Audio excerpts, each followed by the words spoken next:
Okay, so what do you think when you hear the word production? Stress, incidents, alerts? What if I will tell you that production can be something you can actually trust and even enjoy? Today, I want to talk about few habits that over time can make your production less scary, more predictable, and easier to live with. I'm Guy, married to Karin at Wix.com, 8 years at Wix, leading the editor server team, and I have passion about monitoring and production, and I took part in many initiatives in the guild and in Wix in general related to monitoring, like the Aero Analytics dashboards, the distributed tracing, New Relic retirements, generic alerts as part of the alerts committee, and I'm teaching on the server crash course and production boosters. What does it mean to win production? I will try to break it down. Production is where the software is used by the users, is why we write code, and it affects the day-to-day of many people. And winning is when the users and developers are happy. We know that the users are happy when we look at the data. We see their conversion rates, how many errors they get, what they write on us on the social medias, and sometimes we just conduct interviews to hear their voice. And happy developers are not stressed before an on-call shift starts. Not everything is urgent and they can plan ahead. We understand the goal. Let's learn how to win it. If I would ask you what it takes to win production, I assume many of you answer things like using different tools, maybe advanced AI tools, allocating more capacity, maybe to have a dedicated person working just on that, or blame this complex code, legacy code, that once the rewrite will complete, everything would be easier. And while all those things are correct, from my experience, the first initial step is the mindset. There is this quote, "Nothing has changed but my attitude, therefore everything has changed." Let's learn what it takes to change our mindset. The first thing is to see behind the numbers. Often we look at the graph and we see high-level error rates, points on the graph, but when we look closer, we will see that each point on the graph is a user, is a business, and even the tiny error rate can have a big impact on a lot of users. And when incidents happen, and they happen, we want to focus not on blaming, but only on improving. Everybody just should ask himself, what can I do better? Always believe that you can make a difference. It doesn't matter where the gap is, on another team, on framework, system. Be proactive. You see a gap, own it. Raise the priority, explain the problem, make a PR, open a Nile tracker. If we won't do it, nobody else will. This is the checklist for the mindset. To see behind the numbers, not to blame, and to believe we can make a difference. Now we have the right mindset, but now what? So habits. Habits are actions or behavior you repeat regularly, often without thinking about them. And habits are the way to turn our mindset into actions. The 7 Habits of Highly Effective People is a book about effectiveness. Who read this book? Raise of hands. Okay. So for those of you who read this book, you already know the power of habits. And for those of you who haven't, I recommend it. It's a good book. But we are not here to talk about effectiveness. We are here to win production. So let me introduce the 7 habits of highly effective production winners. And the first habit is to leave production better than you found it. Often, an urgent channel or an on-call shift can feel like a jungle, but we should remember it's a marathon, not a sprint. If on every shift we will just improve one small thing, if everyone will improve just one small thing, so over time it will accumulate and make our production better. It's better to take one small thing and improve it end to end, rather than try to solve everything and end the shift with a lot of open edges. And always be proactive. There is always something to improve. It can be a noisy threshold of a generic alert, and it can be a missing alert on some custom exception. And to the next habit, to use the 5 Why method. 5 Why method is a powerful way to figure out the root cause of a problem. And the idea is very simple. You just ask why repeatedly. Let's walk through an example. We got this alert. The service was down on a specific DC. Let's apply the 5 Whys method and see what's come up. The first why is usually trivial. Why was the service down? In this case, the service was down due to a failing health check to a DB table. Let's continue to find the underlying issue. Why couldn't the service connect to the table? It was a slow query from a dev environment that was locking the master replica, master DB replica. Okay, let's continue. Why should we even have this health check to the specific DB table? We should always be questioning the design and architecture that allowed a symptom to become an incident. In this case, maybe we can have some kind of fallback in case the DB is not available. Maybe we can make this a soft dependency and not failing the flow. And why then those queries even got to the master replica? Queries from the dev environment. Maybe it makes sense to route them into the read replica or even block them from the first place. And we got the alert once the service was down.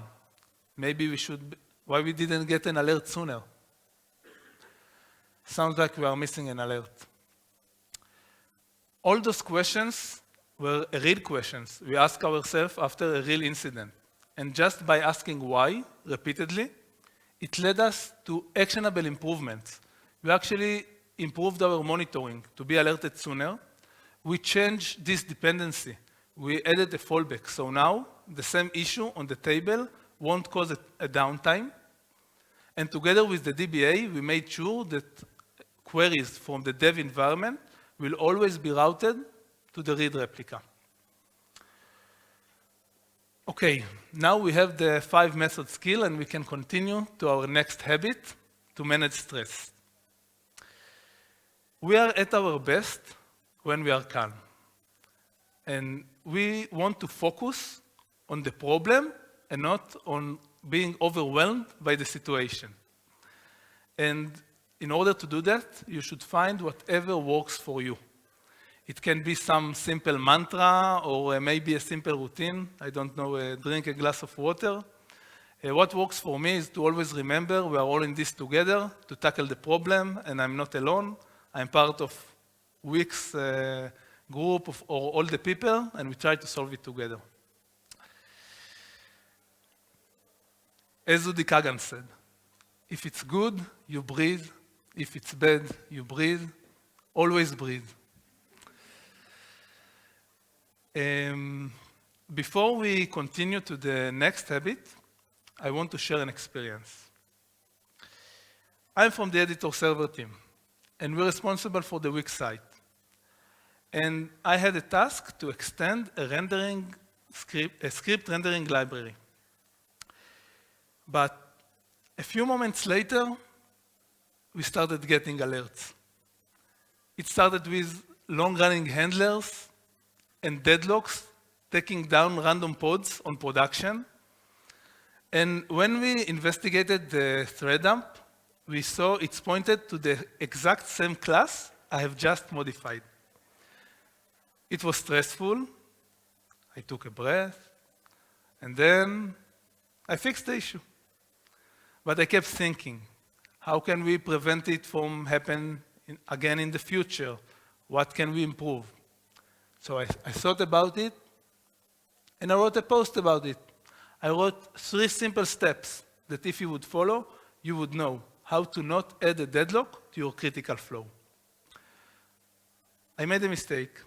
I fixed it, improved the situation, and shared it with everyone, which leads me to the next habit, to perform postmortems. We can have an entire presentation how to do it and about postmortems in general, but I just want to mention the following. The only goal here is to improve in order to prevent the future mistakes. We want to do it every time we believe there is a learning potential, and we want to use the power of brainstorming together. And it's not about finding who to blame. It should be done in full transparency, and the only goal is to improve. Postmortems are one way to improve, and conducting an on-call shift handover is another.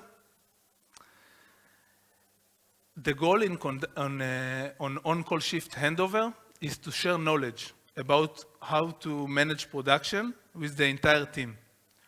We want to recognize patterns that happens over time and to make sure we follow up things that started on specific shift to the next one. We want to do it with the entire team, not just the previous and new on-caller. Everybody can learn about it, from it. And we want to brainstorm together how to tackle things that happens to us in production. We want to challenge decisions that were made during the previous shift. And I really recommend to follow a checklist to make sure we don't miss anything. And if you finish an entire week keeping production safe, it's a place for you to be proud for keeping production. The next habit is about a phrase I heard many times, and I told it many times. It's first thing, rollback. When there is an incident, time is critical. And often, the fastest way to just rule out a software bug is to just roll back to the previous state. It can be closing an experiment or roll back a version. In case of an incident, we want to stabilize fast and investigate later. We want to minimize the user impact. Now I want to share another experience related to the habit I've just discussed. I did an on-call shift, and I got alert about high error rate. I started investigating, and I saw that the increase of the error correlated exactly with a GA of a specific service we own. As the habit said, I tried to roll back immediately. And actually, after the rollback, it looks much worse. So what happened is that the new version introduced a change in the cache key. And while gradually roll out the version allowed the cache to gradually warm up, the immediate rollback caused a massive cache invalidation and caused a big spike to the next service in the chain. This rollback incident taught me that first, even established some rules like first thing rollback are not always correct, but more importantly, that the production doesn't start on when you get the alert. Production starts on the design phase. In this case, I would introduce such change under a feature toggle to better control the exposure. So This presentation is not about AI, but as you may heard, AI is changing how we write code and the pace we write code. It will make and already making our production environment to grow faster. And in order to keep up the pace, we must seek ways to utilize AI to help us win production. And utilize AI can be all across the process. It can be on the investigation, using different MCPs or maybe bots. It can be to apply lesson learned. For example, adding to your repo a specific skills to make sure you won't repeat the same mistakes and generate the same issues. And on any day-to-day routine, you can brainstorm how to mitigate some issue or just help you summarize an on-call shift. Those were the 7 habits. To keep production better than you got it. To ask why repeatedly. To manage stress and keep calm. To perform post-mortems and on-call handovers. To first think rollback and always seek ways to utilize AI to help you win production. To sum up, always believe that you can make a difference. Practice the 7 habits, and remember, mistakes are learning opportunities. I hope you will try to practice at least one new habit that we discussed today, and that your next shift will be more relaxed. Thank you very much.